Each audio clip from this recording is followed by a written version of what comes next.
नमस्कार। दुनिया एक और बड़े संकट के मुहाने पर आ खड़ी हुई है और इस बार इसका सेंटर है मिडिल ईस्ट। पता है, कुछ एक्सपर्ट्स तो ये भी कह रहे हैं कि इसका असर ग्लोबल इकोनॉमी पर कोविड-19 जैसा हो सकता है, लेकिन एक बिल्कुल अलग तरीके से। चलिए समझते हैं कि ये मामला क्या है और ये कैसे पूरी दुनिया को अपनी चपेट में ले सकता है। अगले कुछ घंटे बहुत ही ज्यादा क्रिटिकल हैं। एक गलत कदम और सब कुछ बदल सकता है। एक ऐसा संघर्ष शुरू हो सकता है जो असल में कोई नहीं चाहता। तो सवाल ये उठता है कि ईरान आखिर ऐसा कर क्यों रहा है।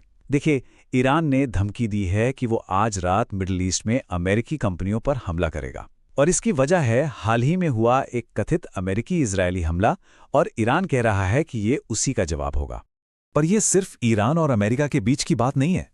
जब दुनिया की सबसे बड़ी बड़ी तेल, शिपिंग और टेक्नोलॉजी कंपनियां निशाने पर हों, तो ये अपने आप में ग्लोबल संकट बन जाता है। ये एक ऐसी चुनौती है जिसका असर हर किसी पर पड़ सकता है। पिछले कुछ घंटों में जो घटनाएं हुई हैं, उन्होंने इस पूरे क्षेत्र को एक बहुत ही खतरनाक मोड़ पर लाकर खड़ा कर दिया है।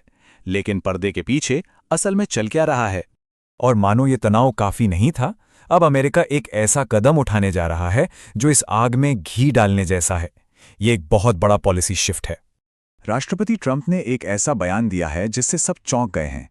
उन्होंने कहा है कि अमेरिका अब स्ट्रेट ऑफ हॉर्मुज़ की सुरक्षा नहीं करेगा, जो दुनिया का सबसे ज़रूरी तेल शिपिंग रूट है। ये एक बहुत बड़ा बदलाव है, क्योंकि दुनिया का लगभग 20% तेल इसी रास्ते से गुजरता है। इस तरह अचानक अमेरिका के पीछे हटने से जो पावर वैक्यूम बनेगा, उसने उसके सहयोगियों को तो बेचैन कर दिया है, लेकिन दुश्मनों को और शह दे दी है। तो यहाँ सबसे ज़रूरी सवाल ये है कि ईरान में इस वक्त असल में फैसले ले कौन रहा है। ईरान के एक्शन को समझने के लिए हमें देश के अंदर जो एक बड़ा पावर शिफ्ट हो रहा है उसे देखना होगा। यहाँ पर हमें IRGC यानी इस्लामिक रेवोल्यूशनरी गार्ड कॉर्प्स को समझना होगा। ये सिर्फ एक आर्मी नहीं है, बल्कि ईरान की एक बहुत बड़ी पॉलिटिकल और इकोनॉमिक ताकत है। इसका कंट्रोल देश के कंस्ट्रक्शन से लेकर बैंकिंग तक हर चीज़ पर है। सोचिए, जब फैसले एक कट्टरपंथी सैन्य गुट के हाथ में हो, तो एक छोटी सी गलती भी एक बड़े युद्ध की वजह बन सकती है। और इस बढ़ते तनाव का असर सिर्फ मिडिल ईस्ट तक ही नहीं है, ये पूरी दुनिया में महसूस किया जा रहा है। इस संकट की लहरें हजारों मील दूर तक महसूस होने लगी हैं और इसने कई देशों की अर्थव्यवस्थाओं को बुरी तरह से हिट करना शुरू कर दिया है। और इसका सबसे पहला और सबसे सीधा असर पड़ा है तेल की कीमतों पर। कीमतें आसमान छू रही हैं, क्योंकि दुनिया की 20% तेल सप्लाई पर अब खतरा मंडरा रहा है। इसका सीधा मतलब है कि गाड़ी का पेट्रोल और घर की रसोई गैस, सब कुछ और महंगा हो सकता है। कई लीडर्स इसकी तुलना कोविड के संकट से कर रहे हैं, लेकिन मजे की बात यह है कि यह प्रॉब्लम बिल्कुल उल्टी है।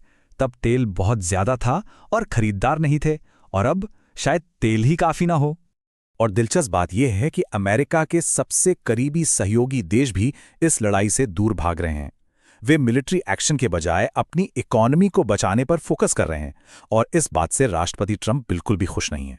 तो सवाल ये है कि ये संकट भारत को कैसे प्रभावित कर रहा है और इसे संभालने के लिए क्या किया जा रहा है।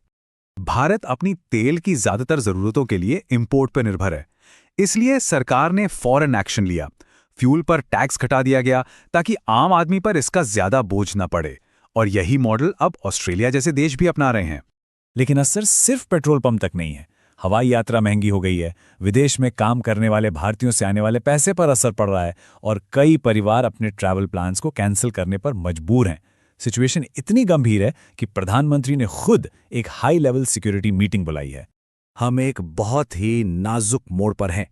अगले 24 घंटों में 2 बड़ी घटनाएं होने वाली हैं, जो या तो इस संकट को शांत कर सकती हैं या फिर दुनिया को एक बड़े संघर्ष में धकेल सकती हैं। और आखिर में एक सवाल जो सोचने पर मजबूर करता है, क्या अमेरिका का इस इलाके से पीछे हटना वाकई में एक रिट्रीट है, या ये एक सोची समझी चाल है? क्योंकि अक्सर जब दुनिया में उथल पुथल मचती है, तो अमेरिकी डिफेंस और एनर्जी कंपनियां ही सबसे ज्यादा मुनाफा कमाती हैं। ये एक ऐसा सवाल है जिसका जवाब शायद हमें बहुत जल्द मिल जाएगा।